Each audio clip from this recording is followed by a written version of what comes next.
pernikahan dan Dewas mengajak kepada teman-teman semuanya para kok pemirsa. belum Ayo ya ikuti dan mendukung acara relawan RT IKA Kabupaten Bojonegoro ngabuburit bersama-sama dalam menjelang berbuka setiap hari pada bulan Ramadan. Mudah-mudahan berkah dan mudah-mudahan semuanya dapat kesehatan dan rahmat dari Allah Subhanahu wa taala. Ayo ikuti relawan RT IKA ini bersama-sama. Barakallahu lana wa lakum. Assalamualaikum warahmatullahi wabarakatuh. Harapkan terus bersamamu. Oke, assalamualaikum warahmatullahi wabarakatuh. Alhamdulillahirabbil alamin. Wa bihi nasta'in wa ala umuri dini wadin. Sholatan wa salaman ala asrofil anbiya wal mursalin sayyidina wa maulana Muhammadin wa ala alihi wa sahbihi ajmain, amma ba'du. Alhamdulillah kita pada kesempatan kali ini diberi kesempatan untuk ngabuburit IT yang mana kita sekarang dengan tema agama dan kebaikan nasional dan kebangkitan ekonomi, mencetak santri entrepreneur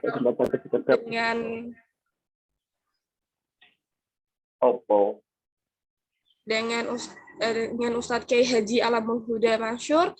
Beliau adalah Ketua Umum MUI Bojonegoro selaku pengasuh Ponpes Ar-Rasyid Kendal Dader Bojonegoro. Sekarang perkenalkan diri dulu. Perkenalkan, nama saya Syaidah Aisyah dari Relawan TK Bojonegoro. Terima kasih. Mungkin bisa langsung saja, Bapak. Monggo. Tempat dan waktu dipersilahkan.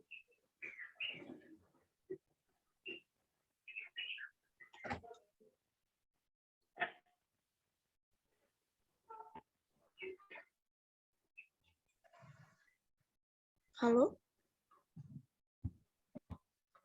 Kok saya durung?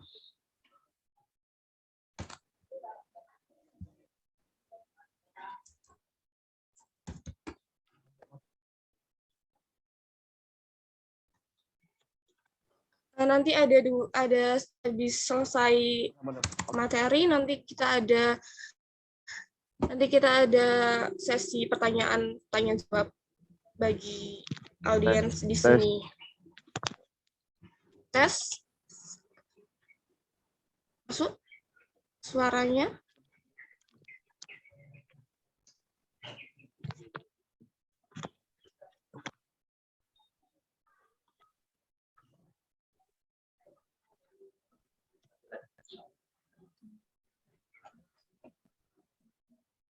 Tadi matur kesalahan pembayaran kemarin.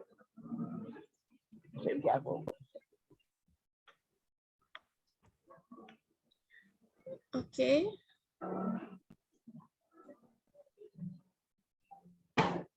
Baik, bisa diterima nih. Assalamualaikum. Waalaikumsalam. Waalaikumsalam warahmatullahi wabarakatuh. Di kali ini Senin tanggal 18 April 2022, kita bersama Bapak Kiai Haji Alamul Huda selaku Ketua Umum MUI Bojonegoro dan selaku pengasuh Ponpes Ar-Rasyid Dader Bojonegoro. Kali ini dengan tema mencetak santri entrepreneur. Oke. Nanti selesai jenengan ngasih materi, nanti ada sesi tanya jawab habis ini. Setelah itu waktu dan tempat diperkenankan. Monggo, Bapak. Assalamualaikum warahmatullahi wabarakatuh. Alhamdulillahirabbil alamin. Assalatu wassalamu ala Rasulillahil karim sayyidina Muhammadin wa ala alihi wa sahbihi ajmain. Rabbi shrah li sadri wa yassir li amri wahlul 'uqdatam min lisani yafqahu qawli. Amma ba'du. Alhamdulillah, kita semuanya patut bersyukur patut memuji syukur pada Allah Subhanahu wa taala sampai saat ini kita semuanya masih diberi kekuatan, masih diberi kesempatan sehingga kita bisa melaksanakan tugas sebagai hamba Allah untuk senantiasa beribadah dan beramal soleh. Mudah-mudahan kita pada bulan suci Ramadan ini termasuk orang-orang yang dijanjikan sesuai dengan sabda Nabi Muhammad SAW, "Man shoma Ramadhana imanan wa ihtisaban ghufira lahu ma taqaddama min dzambih." Wa qala aidan, bahwa di dalam bulan suci Ramadan itu di puasa 10 hari pertama ada rahmat dari Allah. 10 hari puasa di pertengahan adalah kita mendapatkan ampunan, dan 10 hari yang terakhir kita mendapatkan janji Allah, yaitu surganya Allah Subhanahu wa taala.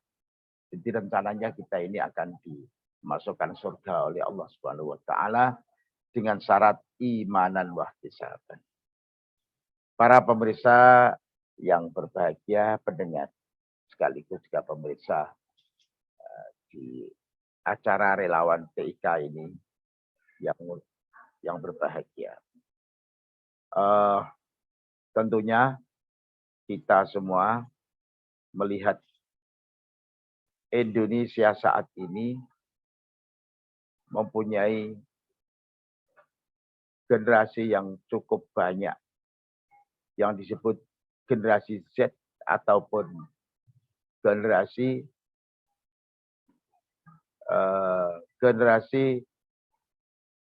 bonus demografi. Artinya bahwa potensi secara kuantitas para generasi ini yang sebagian di antara mereka ada sebagai seorang santri. Ini 25 tahun, 30 tahun yang akan datang, bahkan 35 tahun yang akan datang. Generasi saat ini, para santri-santri saat ini, seperti semua pemirsa, ya, para pemuda yang ada ini yang akan mengambil dan akan memegang estafet kepemimpinan yang ada di negara Republik Indonesia. Para santri ini akan menjadi pemimpin, akan menjadi orang tua, akan menjadi bapak, menjadi ibu, dan semuanya ini adalah sekarang ini para generasi yang ada. Tantangan generasi, terutama para santri saat ini adalah menghadapi dunia yang sedemikian hebat. Mulai dari APEC, Asia Pacific Economic Cooperation, di mana perdagangan sudah mulai sangat gencar dan sangat bebas. Kemudian dihadapkan dengan teknologi yang sedemikian rupa, apalagi pada saat ini kita berada di zaman 4.0 dan segera melangkah ke 5.0. Ini artinya tantangan yang luar biasa. Di depannya ini, depan generasi, terutama para santri, ini luar biasa. Tapi alhamdulillah kami lihat para santri ini adalah bentengnya generasi. Terutama benteng karakter, benteng kepribadian, benteng akhlak. Kita bisa bayangkan santri ini andai kata tidak ada di Indonesia. Ini fakta ini. Ini akan menimbulkan satu masalah yang sangat besar terhadap bangsa Indonesia ini. Sekarang ini para santri di Indonesia ini kurang lebih yang mondok di seluruh Indonesia ini hampir kurang lebih 15 juta santri dari ribuan pondok pesantren. Ini adalah sebuah realita, fakta yang ada. Nah, tantangan ke depan para santri ini cukup besar. Bahkan di dalam makalah disebutkan inna fi yadi subani amrul ummati wa fi iqdami hayatah. Di tangan pemuda urusan negara, di tangan pemuda urusan bangsa, di tangan pemuda urusan masyarakat. Artinya di dalam kemajuan pemuda itu gambaran kemajuan negara. Mir'atun tantobi'un, yaitu cerminan yang terletak pada keadaan. Kalau pemudanya baik, negara itu baik. Pemudanya pinter, negaranya pinter. Pemudanya maju, maka negara maju. Nah, ini satu realita. Karena mereka akan menjadi seorang pembimbing. Ya, leaders tomorrow. Yang akan datang akan menjadi pemimpin. The mirror of future. Yaitu cerminan masa depan. Nah, ini harus dibekali anak-anak itu. Dibekali dua hal. Untuk menjadi santri yang berkualitas. Untuk menjadi santri yang punya jiwa maju. Punya santri. Jadi santri yang punya jiwa entrepreneur. Yang bisa mencipta, bermandiri, dan sebagainya. Bahwa santri itu harus punya 4 hal. Yang harus dipunyai oleh santri. Yang pertama adalah berbudi luhur, akhlakul karimah. Yang kedua, berbadan sehat. Yang ketiga, berpengetahuan luas. Yang keempat, berpikiran bebas.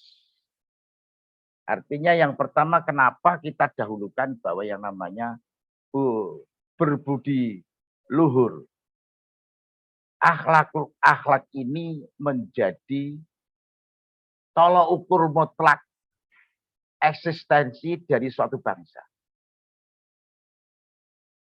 Bahwa innamal umamul akhlaqu ma baqiyat inhum dahabat akhlaquhum dahabu.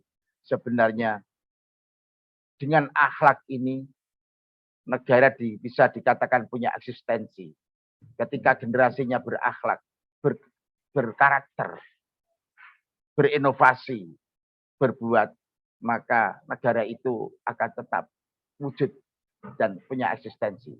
Akan tapi kalau dahabat rusak akhlak, maka rusaklah bangsa. Hancur gawaris akan terberai. Jadi ini yang pertama. Ciri-ciri santri entrepreneur ya begitu itu. Jadi yang disebut entrepreneur itu tidak hanya bagaimana dia bisa mandiri dalam ekonomi, tapi dia bisa mandiri dalam kepribadian. Karena ini yang menjadi penting. Bahkan dalam Ragu Indonesia Raya kan disebutkan, bangunlah jiwanya, bangunlah badannya.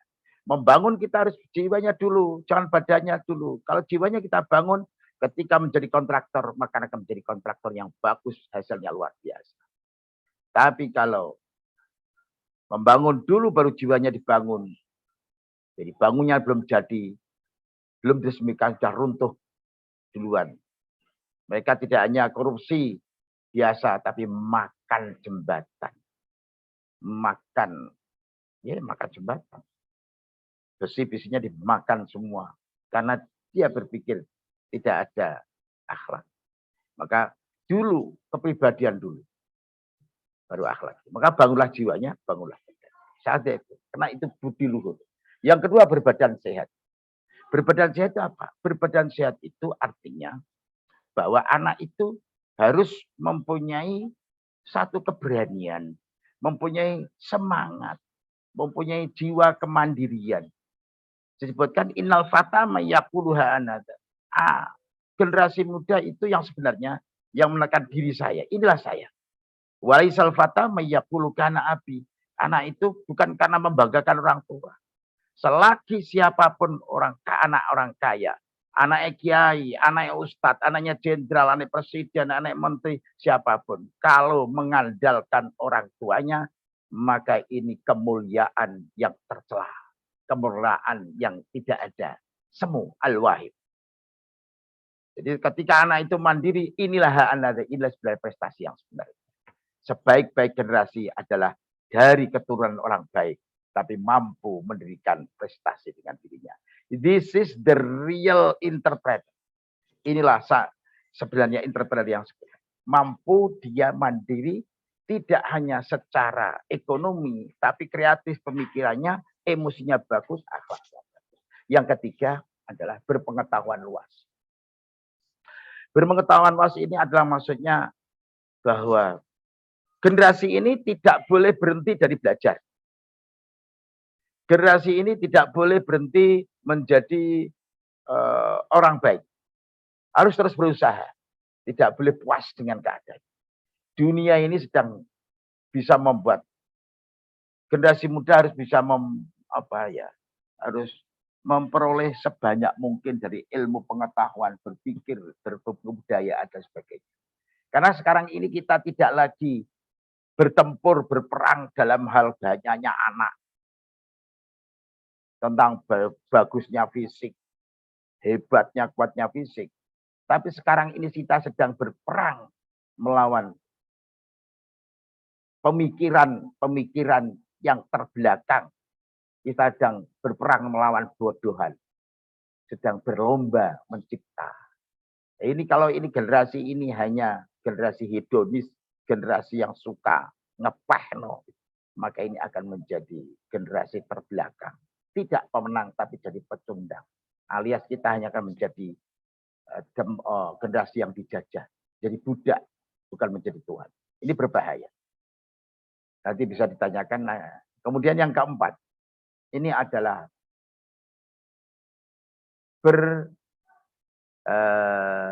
berpikiran bebas. Anak ini siapapun pasti punya potensi.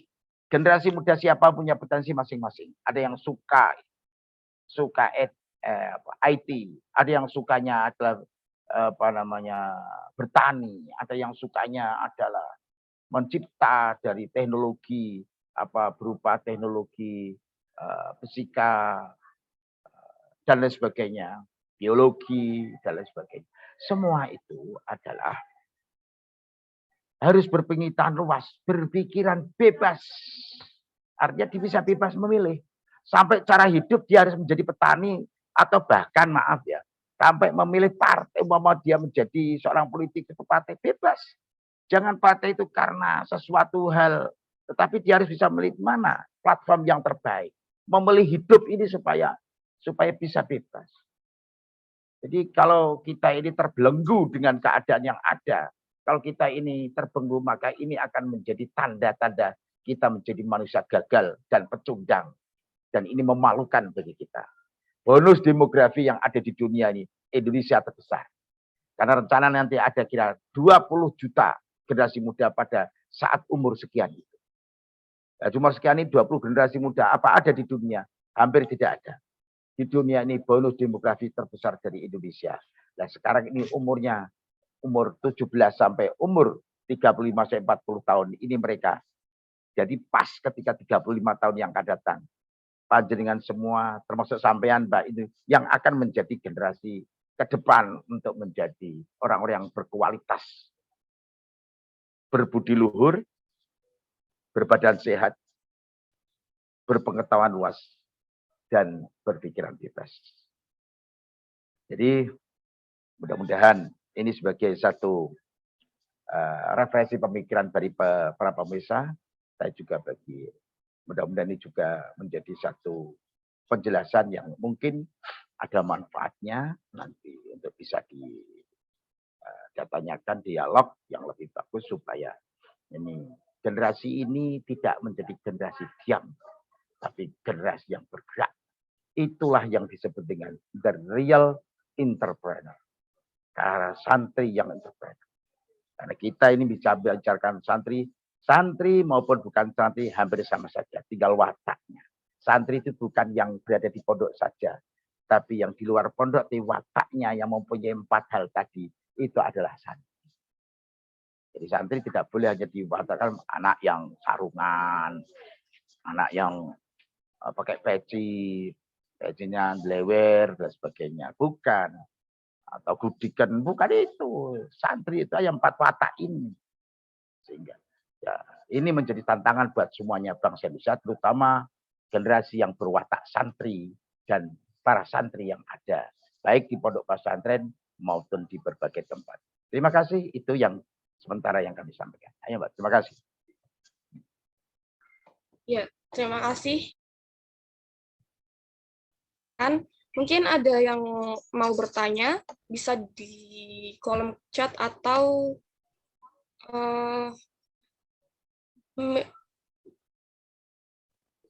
di unmute. Atau saya mau tanya dulu, Ustaz. Ya, silakan. Oke. Apakah ada hubungannya dengan wirausaha dengan ibadah dalam Islam? Itu ya. Ya. Di dalam Islam itu ada firman Allah yang berbunyi, wa sayarallahu bima syaa. Allah akan menilai dan memberikan memberikan pahala dan memberikan kebaikan kepada orang yang mau usaha. Akan memberikan keberkahan dalam hidup orang yang mau usaha. Karena kata Rasul, innaka antada'a warathaka agniya'a khairun min antada'ahum yatakaffafuna 'alan nas. Sampean meninggalkan generasi, meninggalkan anak dalam keadaan kaya, itu lebih baik daripada dalam keadaan tidak punya apa-apa. Karena mereka hanya akan menjadi orang-orang yang meminta-minta di jalan. Padahal al-yadul ulya khairun min yadis sufla. Islam sangat menghargai, mengapresiasi bagi mereka yang berusaha. Jadi tidak hanya memperbolehkan, tapi memberi pahala dan juga menghargai.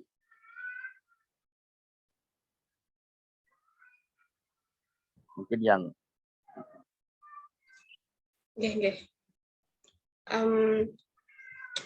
jadi kita harus berusaha untuk kehidupan kita agar anak cucu kita nanti, anak kita terutamanya bisa mendapatkan sedikit pelajaran dari orang tuanya. Begitu, Ustaz. Ya.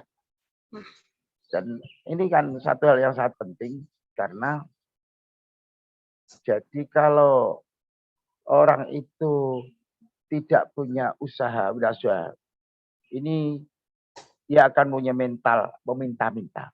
Baik tingkatan anak muda maupun sampai orang tua. Karena dia tidak aqama binafsihi, tidak menciptakan dirinya sendiri, tapi ketergantungan kepada orang lain. Ini sangat berbahaya. Dan mental ini, Mbak, maaf ini, mental ini sangat berbahaya bagi bangsa Indonesia. Mas, sekarang ini kita belum mandiri dalam kemerdekaan. Baik dalam segi ekonomi, senjata, ilmu pengetahuan kita masih belum mandiri. Masih tergantung pada luar negeri. Ini sebenarnya bahaya ini. Bahaya. Maka generasi ini harus bisa merobos supaya menjadi generasi yang merdeka yang sebenar-benarnya. Bukan merdeka dalam arti dari penjajahan fisik, tapi penjajahan daripada ilmu pengetahuan, teknologi, ekonomi, sosial, budaya. Ini harus mandiri generasi ini supaya kuat. Negara kita ini negara besar, negara kita luar biasa. Harus generasi ini harus bangkit menuju Indonesia yang raya. Lalu untuk berusaha sendiri, apa yang kita contoh dari panutan kita Rasulullah SAW, apa yang kita contoh dalam berusaha yang baik dan benar dalam Islam? Gimana, Ustadz? Alhamdulillah, ketika generasi itu mengikuti Rasul, Rasul itu adalah teladan utama, contoh yang paling bagus di dalam beramal, di dalam berusaha, dan sebagainya. Rasulullah telah memberikan satu contoh dari usaha yang paling kecil. Beliau ini menjadi menjadi pemelihara angon wedhus, angon sapi, angon unta, dan sebagainya. Ini bukan masalah angonnya. Dulu angon itu kan bagus sebenarnya. Tapi coba konotasinya itu stigma kaya cak angonan. Berarti cak angon itu jelek. Enggak. Itu angon itu bagus. Rasulullah pernah menjadi cak angon. Rasulullah itu pernah menjadi pemelihara.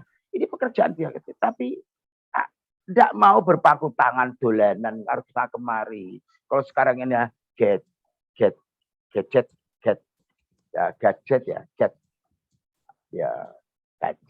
terus HP itu HP semacam itu.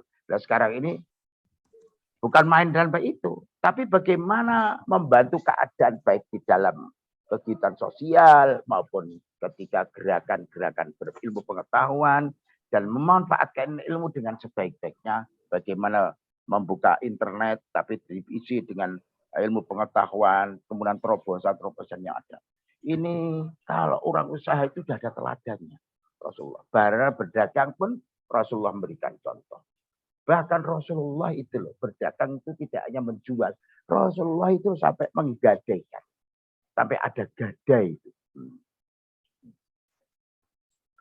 Nah ini menunjukkan Rasulullah ketika berada di Basrah, itu di Sam, itu berdagang.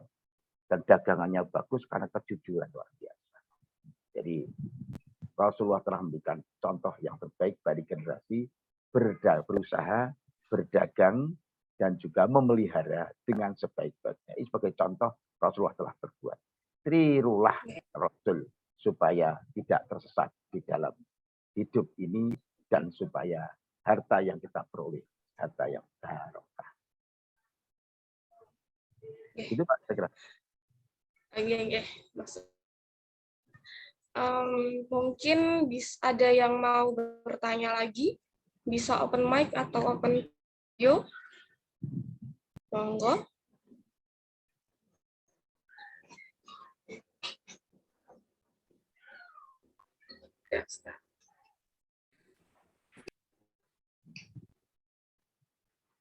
Ayo. Nanti saya banyak tanya nanti kalau tidak ada yang bertanya di sini. Mungkin langkah-langkah untuk berusaha itu bagaimana Ustadz? Dari tadi kan yang berbudi luhur, berbadan sehat, berpikiran bebas. Apa selain itu apa lagi Ustaz? Atau udah itu saja? Ya, itu adalah kerangka kita di dalam memilih kehidupan. Kerangka.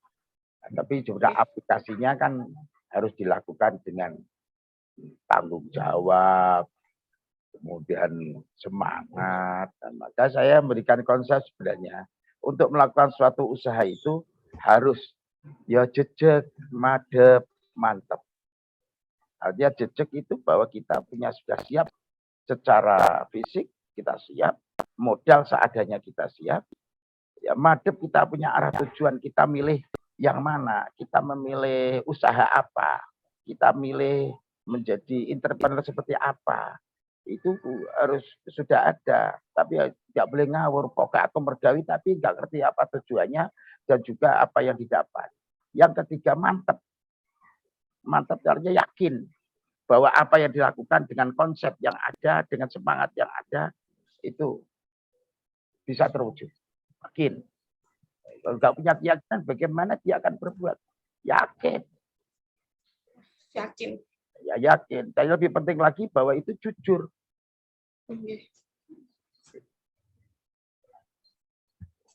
Kita harus yakin apa yang kita akan lakukan, apa yang kita akan usahakan, Ustaz. Lalu untuk tips-tips nih, Ustaz, apa aja tips-tips untuk memulai usaha atau memulai berwirausaha dengan orang-orang atau dengan di sekitar kita? Apa tipsnya, Ustaz? Sekarang bukan masalah tipsnya. Sebenarnya sampai punya gairah apa, punya semangat apa. Jadi milih sebenarnya pengen jadi apa dulu. Ketika pengen menjadi konsultan, kan jelas arahnya. Kemudian di pengacara, jelas arahnya. Sekarang pilihnya mana? Pilihan manapun juga, yang penting satu tadi, mempunyai 3 hal sebagai operasional kita itu punya 3 hal yang harus nggak boleh kita tinggal, yaitu jejak, artinya sudah siap fisik kita maupun modal yang kita punyai berupa apapun sudah siap. Madep itu punya tujuan. Kalau saya sudah begini, saya pengen jadi saya ingin jadi supir, maka ya pertama kali jadilah kernet. Lama-kelamaan jadi supir. Tapi dilakukan tadi dengan madep punya tujuan, punya cita-cita dan punya prinsip hidup. Kemudian mewujudkan itu jangan lupa satu kata sebenarnya. Satu kata. Kerja keras dan jujur. Kerja keras setiap pun kalau nggak jujur hancur. Jujur tapi nggak mau kerja itu juga. Kerja keras dan jujur. Yakin dengan itu akan sukses. Yakin. Jadi jangan kita Kita harus Oke, berarti kita harus jejak mantep gitu. Ya. Dan harus niat pokoknya.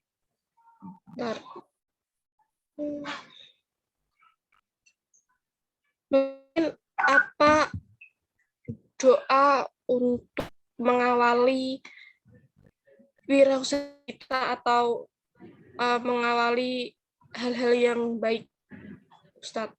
Mungkin di sini belum ada yang mengerti doa apa sih yang harus kita awali untuk melakukan usaha atau melakukan berdagang gitu. Doanya. Ada orang yang keliru persepsi itu begini.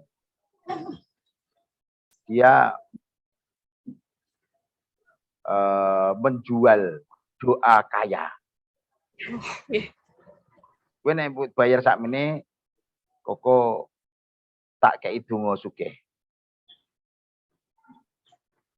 Kowe nek gelem tuku iki bakal sugih. Padahal wonge dhewe kuwi ora sugih melarat. Orang ngono otomatis ya tapek dhewe nek ngomong aku ngono. Donga iki tapek dhewe ben sugih. Ini supaya jangan keliru anak muda. Jadi kalau ingin sesuatu itu jangan pernah kita melakukan yang lain-lain yang percuma. Yang utama itu tadi bahwa dalam setiap memulai yang terbaik itu ketika kita itu punya madep mantep jejeg madep mantep nang jero ati iki ora usah kakean donga. Nek kakean donga kok sing sukses kok dongane maksudnya dongane sukses tapi urung terijabah. Kakean donga warik karo donga sugih donga. Utamanya seperti itu. Bismillahirrahmanirrahim. Allah. Jadi semua perbuatan, semua ucapan, semua langkah itu yang tidak ada yang melebihi kalimat kecuali Bismillahirrahmanirrahim. Setelah itu ada nomor sekian. Kullu amalin la yubda'u bi Bismillahirrahmanirrahim bahwa abtar. Setiap pekerjaan yang tidak dimulai dengan kalimat apa saja, tidak dimulai dengan kalimat Bismillahirrahmanirrahim akan rusak hancur. Enggak usah kajian. Allahumma ini. Itu tambahan. Nggih. Tambah ya Allahumma kaya, Allahumma duit, ya Allahumma tumpuan duit, ya Allah semplitan duit. Itu kan yo oleh ngene. Irawiri akeh sakti, akeh rezeki kaya ngono kuwi kan itu nambahi. Tetapi intinya adalah bismillahirrahmanirrahim.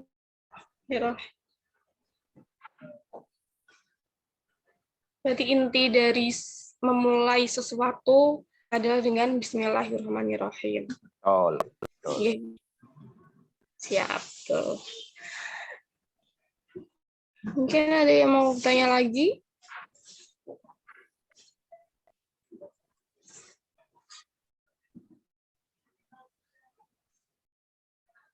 Monggo.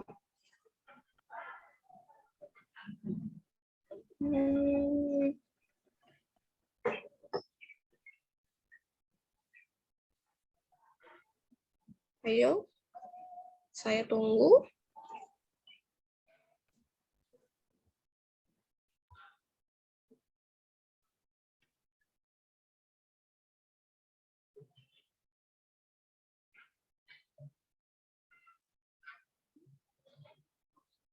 dagangannya rapat laris, Mbak.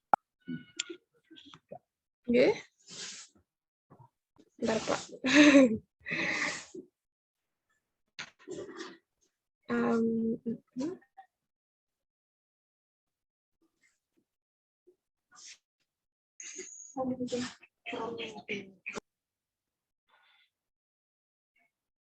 Datanya putus.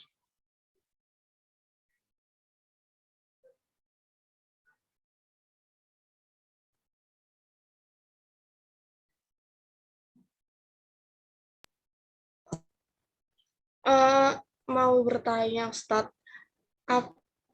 apakah ada entrepreneur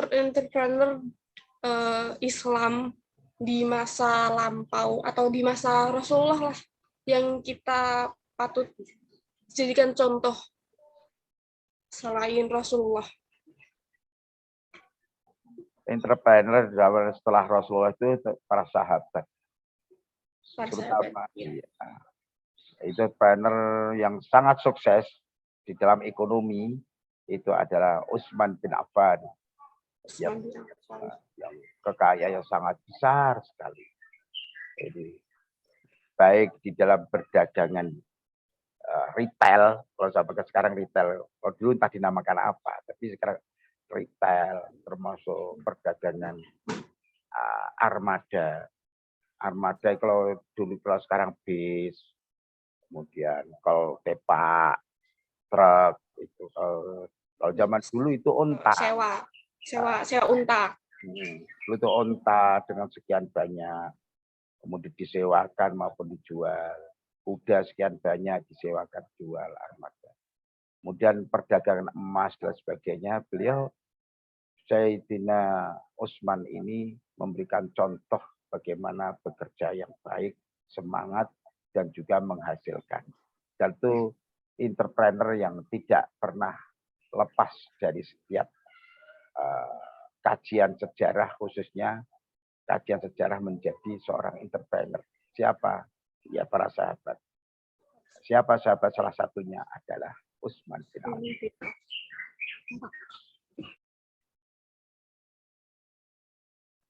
Jadi itu, Mbak. Iya. Kita harus mencontoh Utsman bin Affan dalam berniaga atau berdagang. Ini ada contoh. Sewa unta. Sewa unta maupun jual unta, beli unta. Kalau sekarang sewa untuk ke ziarah kubur, sebagainya, ke wali-wali songo. Ini ada contoh, Mbak, entrepreneur, tapi ya bukan dari orang yang berpendidikan. Penyandang dana, pendiri Pondok Modern Ar-Rahmat, yang saya selaku juga pengasuh yang di situ. Itu adalah seorang yang tidak tamat SD. Luar biasa dan sangat kerja. Oke. Sekian banyak. Kenapa terjadi? Karena hanya satu. Kejujuran dan kerja keras. Dimanapun juga ketika orang berdagang, dimana juga orang berusaha, satu kalimat tidak jujur sudah habis semua. Bekerja keras itu di bawah kejujuran. Tapi kalau udah jujur, maka beliau ini jujur bahkan dipercaya oleh Cina, dipercaya orang Madura, dipercaya orang Jakarta, dipercaya. Ya ditipu juga. Tapi terus karena jujur, mulai dari jual apa? Jual waloh dipikul dari Sumberagung ke Bojonegoro, ke kota. Jual semangka, jual labu, dipikul Pak Kaji sama Bu Kaji ini ke kota. Akhirnya jual kotesan tembakau, makin laris. Akhirnya jual Jokoyo seperti kambing sama sapi. Terus maju terus akhirnya karena jujur terus akhirnya menjadi pengusaha tembakau terbesar di Kabupaten Bojonegoro. Itu dari dan hartanya dipakai untuk membuat pondok pesantren. Dan beliau meninggal dunia dua-duanya. Dan dua-duanya mengamanatkan kepada saya untuk mengelola itu. Ini artinya apa? Orang biasa tidak patok pinter, iso dadi wong sugih. Apa mana sing pinter tamatan S1, S2, S3, S4, S seluruh S yang ada. Mestinya juga harus bisa yang lebih berkreatif. Nah, ternyata rahasianya itu ukur loro itu. Orang mesti kudane wong sugih. Mbah Haji Jaswadi atau Mbah Haji Rahmat sama Bu Hajah Siti Fatonya. Ini semua otomatis dari orang desa yang nggak punya apa-apa. Tapi begitu luar biasa saya punya apa-apa. Hampir tidak ada pondok pesantren yang tidak disumbang. Pemerintah aja disumbang. Nah ini berarti menunjukkan bahwa apa rahasia? Ternyata kita jujur sama kerja keras. Jadi kalau ini tidak dipunyai oleh generasi, jangan pernah berharap keberhasilan itu akan muncul. Pasti akan terjadi penipuan besar-besaran. Kenapa nggak maju semua? Hanya karena faktor tidak jujur. Itu Mbak.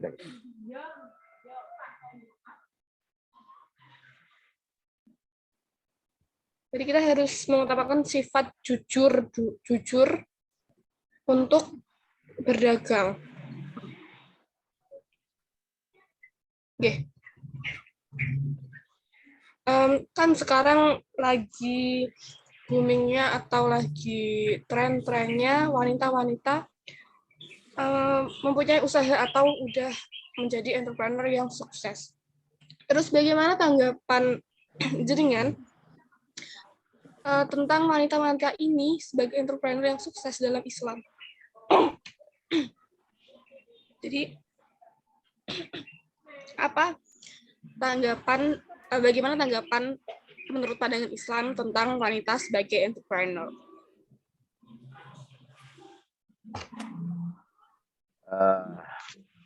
Siapapun juga hakikatnya berhak untuk berusaha. Baik itu wanita maupun laki-laki. Walaupun sebenarnya porsi laki-laki lebih tinggi daripada wanita, terutama tanggung. Ya kita juga mirip juga sebenarnya. Kenapa sampai wanita bisa melebihi laki-laki dalam usaha? Berarti wong lanang ini kurang tenangan. Tapi tidak apa-apa. Selagi melaksanakan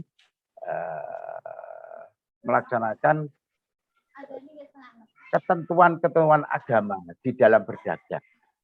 Yang kedua, menjaga auratnya. Karena sebagai seorang kita itu juga punya aurat yang harus ditutup. Ya tentunya di dalam berdagang harus sesuai dengan ketentuan. Kalau itu perlakuan sama laki-laki perempuan sama saja.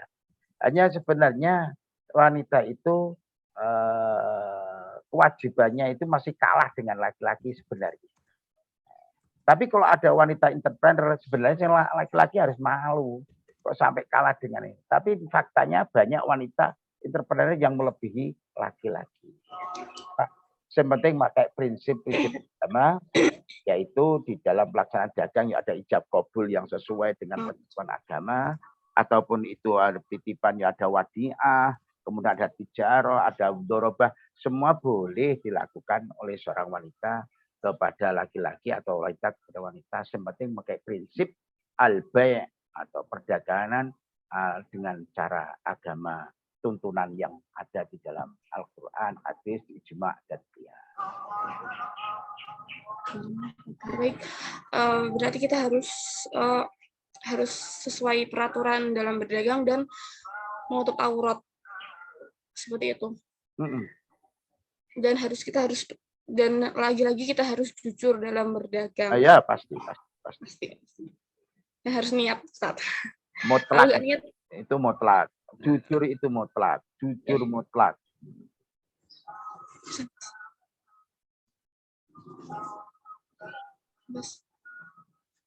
Oke, baik. Mungkin bisa itu saja yang harus kita sampaikan. Kami sampaikan.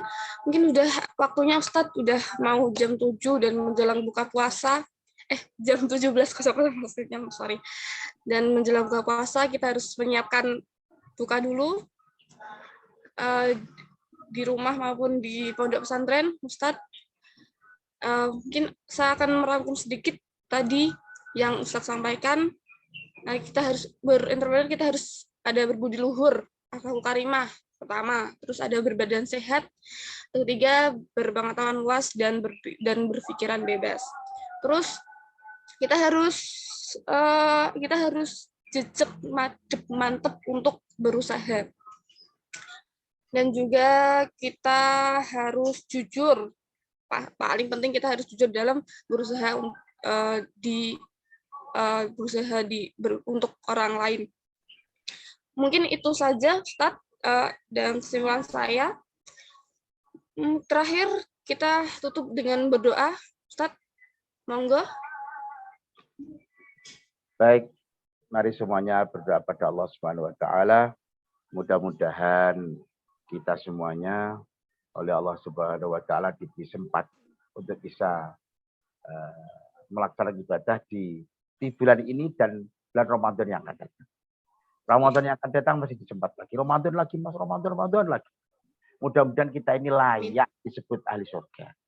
Amin. Kenapa? Fisik kita, muka kita, badan kita semua kira-kira jani pantas para modus warga. Bisa kita muhasabah sesungguhnya. Mudah-mudahan kita didekatkan pada kebaikan, dijauhkan dari kejahatan, dan Allah memberikan ridho pada kita semuanya. Al-Fatihah.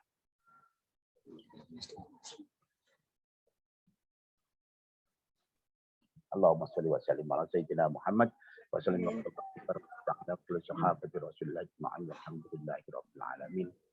Allahumma barik lana fi a'malina. Allahumma taqabbal salatana wa istighfarana wa ruku'ana wa sujudana wa khushu'ana innaka ala kulli syai'in qadir. Rabbana sallimna faqad dunya wa 'adzabil akhirah wa bal yatima fitnati ma innaka ala kulli syai'in qadir. Rabbana atina fid dunya hasanah wa fil akhirati hasanah wa qina 'adzabannar. Walhamdulillahi rabbil alamin. Mungkin bisa operator bisa foto bareng dulu. Bisa nggak? Kita akhiri. Mungkin saya akhiri dulu. Terima kasih Ustadz Kiai Haji Huda atas penyampaiannya hari ini. Terima kasih buat teman-teman saudara di sini. Terima kasih sudah hadir, terima kasih sudah join. Saya ucapkan terima kasih.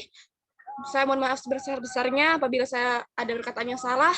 Wassalamualaikum warahmatullahi wabarakatuh. Waalaikumsalam warahmatullahi wabarakatuh. Terima kasih Ustaz. Foto bareng nggak ini? Dokumentasi, admin? Admin dong. Mas Solikin?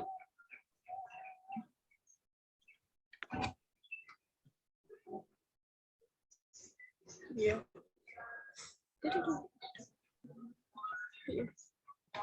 Iya.